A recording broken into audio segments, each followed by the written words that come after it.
but it's like, it happens to anybody, crashing is part of drifting. Calvin took us up to one of his local stomping grounds. We are at Go-Kart Racer. This is the newest go-kart track in the Bay Area right now. We got the big track going on. It's Monday, so it's super loud. We're going to do this drift style. Again and again and over and over. These drivers were in town for the Formula D drift event and joined us for some go-karting.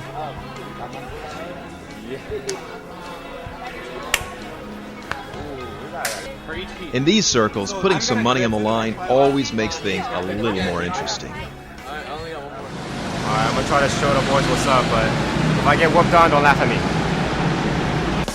Good time. These guys compete on a regular basis against each other, yet there's still a sense of camaraderie within the group.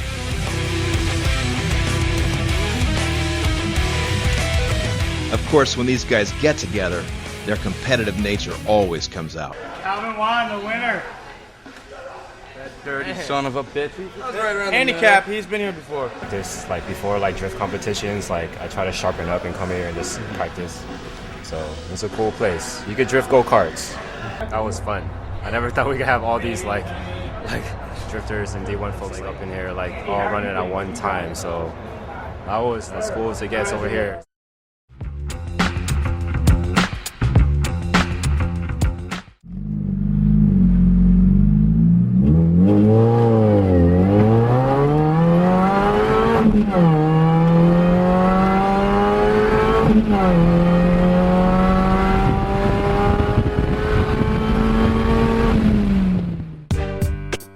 Back in the San Fernando Valley, the M7 tuning crew is hosting a pulley install party at Steve's Auto. These guys use the canyons extensively to test and develop their products. You know something, we actually backed off a little bit on the canyon runnings because it's been getting heavily patrolled. And you know what, the reality is we should be on the track doing what we're doing. It's not very, very safe up there. You don't know what's coming around the corners and so on. But it is so much fun to run in the canyons. It's hard to stay away from it. Yeah. I mean, we've been down hunting down Porsches and embarrassed the fastest of cars up there. They don't have a chance. Now, there are canyons, there are cars are fast, canyon cars aren't. Our cars, I feel, first, second, third gear, when you're in that speed range, the Mini rules. You start getting fourth and fifth where it's a longer canyon, bigger speed, we've got a shorter wheelbase, less horsepower, the other cars start to run away. But first, second, third gear, they cannot possibly get away. I had a guy in a Viper, I took off, he said 3 turns, he couldn't find me again. I'm waiting, he comes around the corner, open top Viper, t-shirt, sweated through. It was a wet t-shirt car. He got out a big band of sweat in his car, he was working that hard. It's like, what took him so long? The Minis are freaky. Peter designs all the M7 parts, and once these production pieces are installed, it's time to test it at the track.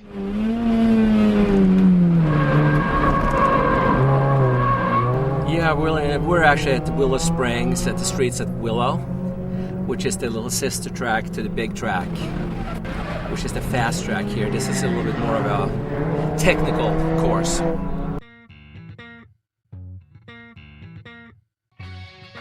As Peter gets ready to head out on the track, we found this Z looking for a challenge today. It's tuned for the street and track, dynoing 259 horsepower at the wheels. This should be a pretty good matchup for the lighter M7 Mini.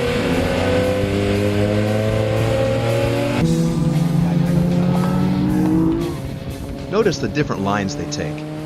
The lighter front-wheel drive Mini can brake later and take more of an extreme angle into the corners. The rear-wheel drive Z, on the other hand, takes the more traditional racing line.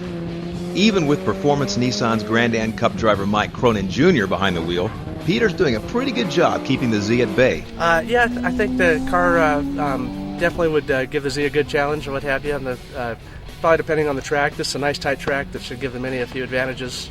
Definitely had some advantages in a few of the corners. Didn't get a real opportunity to run real hard with them. Had a little bit of brake fade and what have you in the Z, but I definitely think that the Mini would have been a strong competitor out there on the track, especially for that car. Now the cars will switch positions. Let's see if this Mini can keep up with the Z.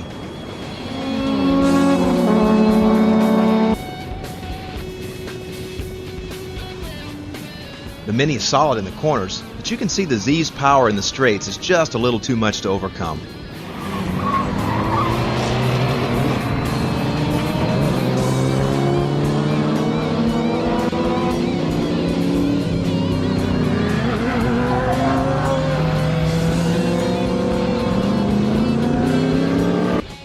I was surprised that he couldn't pull away more than he could, though, I have to say.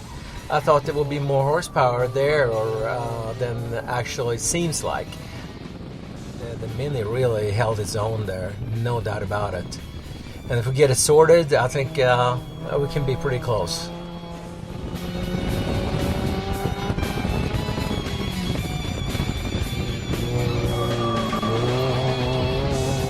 Testing at a track like this definitely has its advantages. You can't drive as hard in the canyon or on the street. There's no way to push the car as hard because you always have to be worried about somebody coming in your path or there's going to be a cop around the corner or something like that. So there's no way to do that.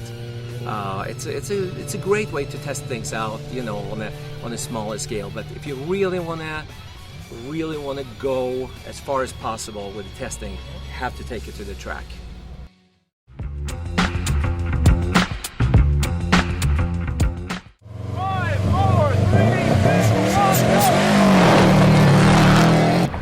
What's cracking? Welcome to Tombstone Rallycross.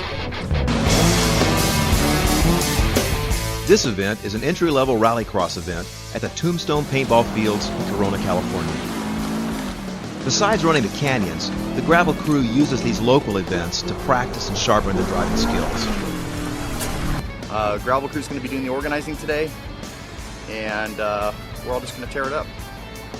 So what's it like having a show car and not a race car? What's it like getting beat in your race car with my show car?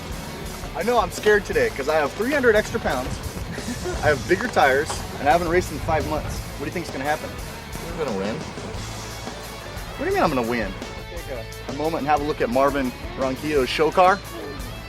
You notice got custom inner fender mounts via 7 black zip ties. You can take a look at this front corner here. This is courtesy of the backside of the Tombstone Rallycross course. Little aesthetic modifications to the side of the vehicle. But they fixed it. It's all fixed. Just your average stripped out, rallied out WRX.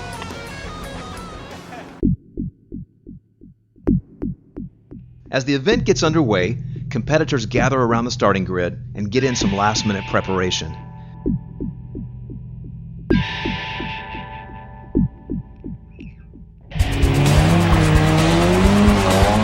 Competitors can run in one of 6 different classes, from the 2-wheel drive street class to the highly competitive 4-wheel drive rally class. For this rallycross, drivers get 3 runs on the course, and the one with the fastest overall time wins. The competition is tough as drivers go all out attacking this course. Sometimes this competitiveness does result in broken parts and bruised egos.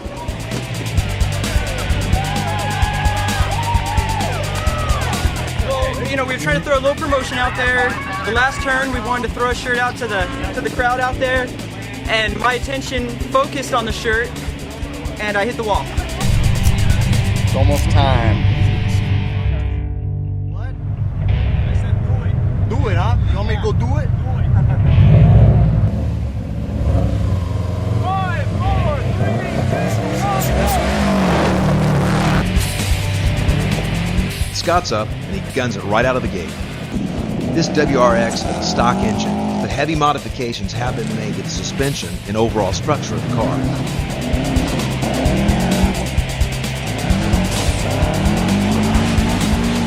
With the way he's running this course, it looks like the car is really dialed in.